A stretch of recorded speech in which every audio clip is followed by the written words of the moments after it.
My consciousness streams from one thing to another, and rapidly at times. I can't remember what I started thinking about when I first started. This manifests itself physically when I look up words in a dictionary. I often get distracted by another word, one word back to another, till sometimes I forget what I got the dictionary out for in the first place. It's a cross, crescent star, I bear.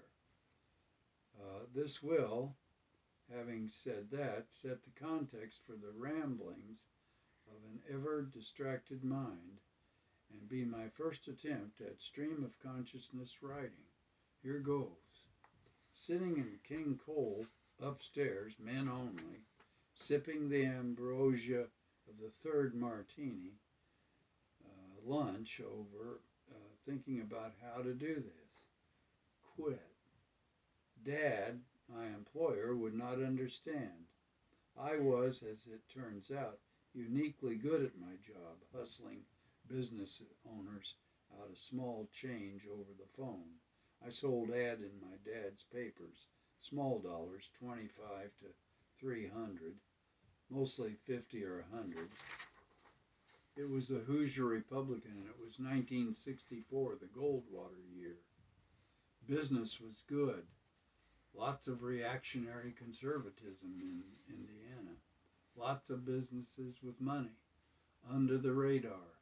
Who cares about that kind of small change? I made 6 to 10 calls an hour, sold over half of them, sent about 400 in advertising bills that morning, about 10% canceled. It was more money than I had ever made before or since. A bad week was $1,000 take home. I wore nice suits, tailor-made shirts, 3 martini lunches were standard. Not bad for a 27-year-old kid. It was killing me. I hated it. I dreaded it. I would do anything to avoid it, including arbitrarily sending bills to business right out of the phone book. About 10% actually paid. Just send them a bill and they'd pay it. Wow. Of course, this is a federal offense, using the mails to defraud, but anything was better than talking to these people. When my old man found out, he was furious, exposing us to the U.S. government criminal system. By this time, I had quit. God, suppose you sent out bills to 100,000 businesses in the country, say $42 apiece, and 5% paid. Take out $1 for expenses, statements, postage, mailing address, what you got. Send one twice a year. Read folding money. It's not that Dad was not a fraud himself, but his newspaper stuff was technically within the law. I mean, what was it? Whatever was working at the time.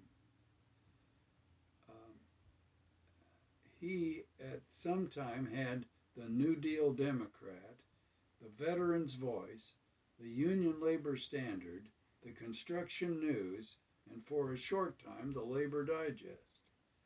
The American workers answer to communism. That was the Labor Digest. Whatever the businessman Mark would buy. Sometimes you could sell the same pigeon 3 or 4 of these all on the same day. Just change your name and voice. That wasn't true now, though. Now he was Bill Reynolds and I was James Allen. Here we sat, a little looped, me pregnant, with awful news.